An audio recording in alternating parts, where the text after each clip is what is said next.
the most evil superhero.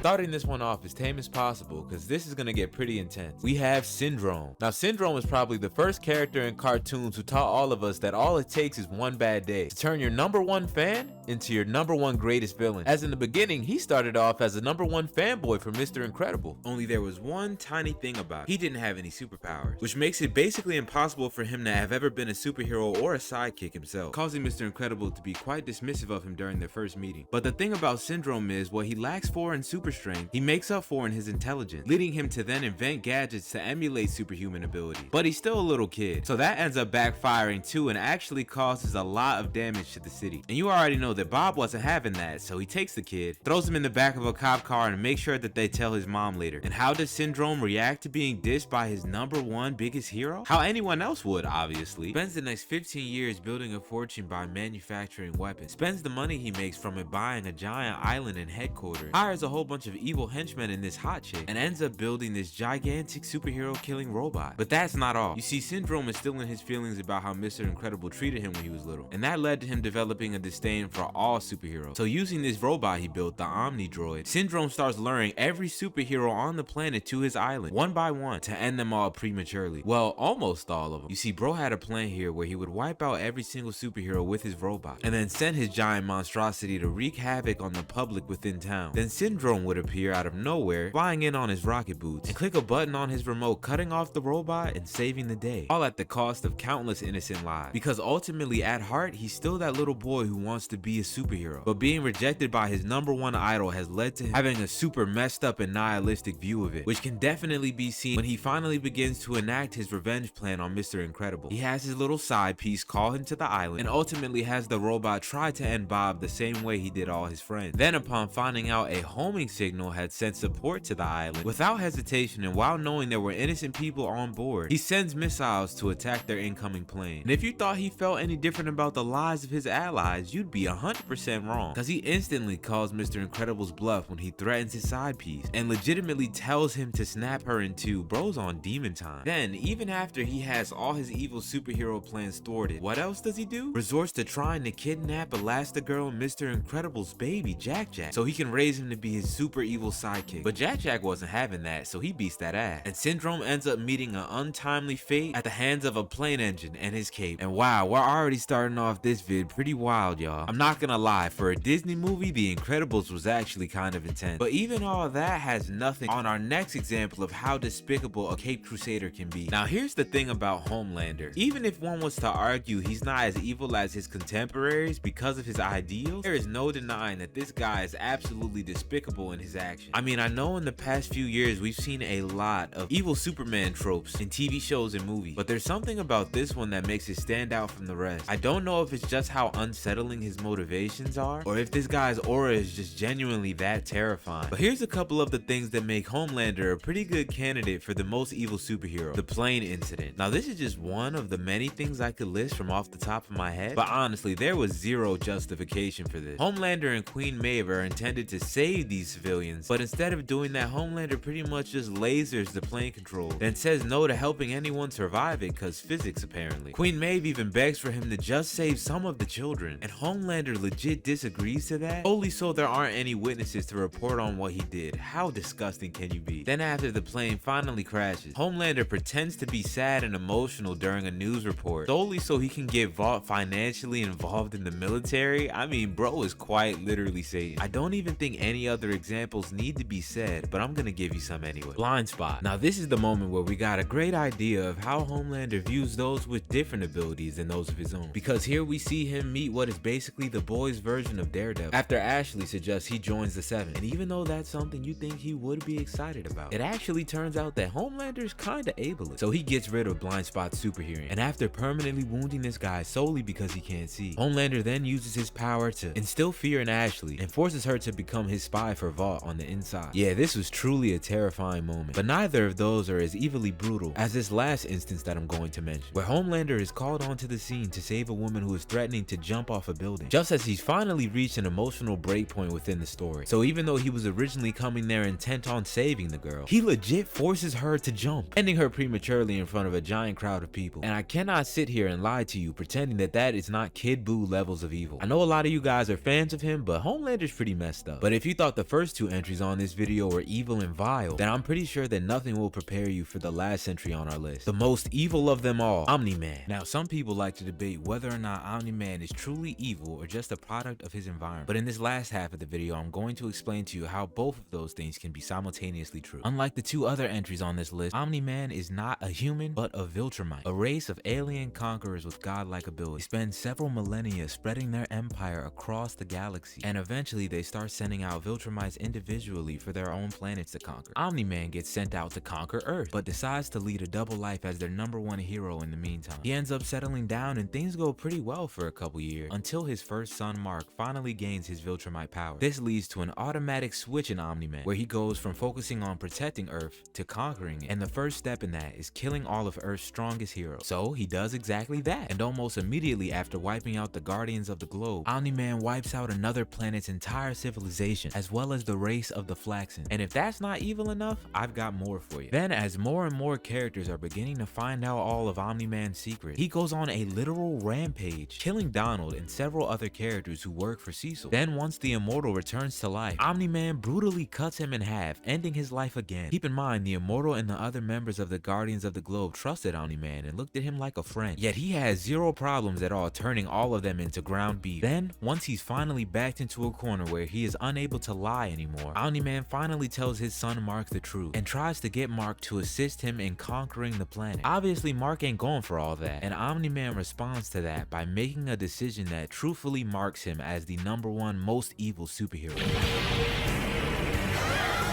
Omni-Man begins beating his son Mark into submission, and in order to prove a point about how insignificant he thinks human life is, he genuinely wipes out an entire portion of Chicago, all while Mark is doing his absolute best to save all the innocent civilians. And I don't even want to talk about the train scene, but I honestly feel like this video can't be made without at least mentioning it. Then, after giving his son Mark all the new images of mental trauma, he continues beating him until he's on the brink of death, stating that if worst comes to worst, he can always just make another son. What's 17 more years?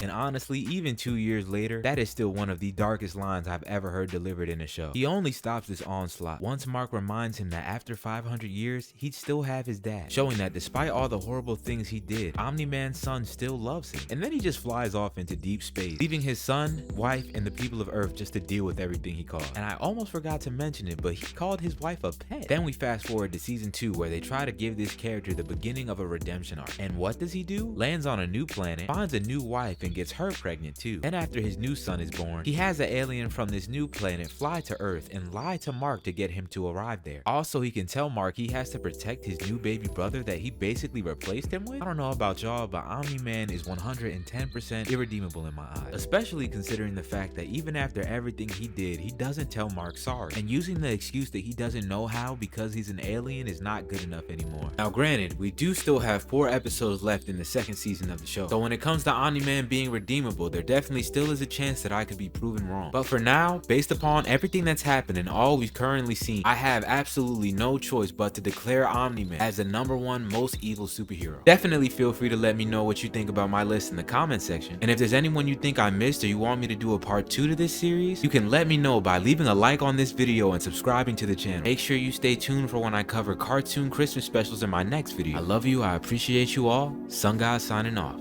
I come in clutch like a genie. Don't talk unless you need me. You talk too much, you need it. All of my bitches look like models. She in love with me. When we link, it's flashing lights.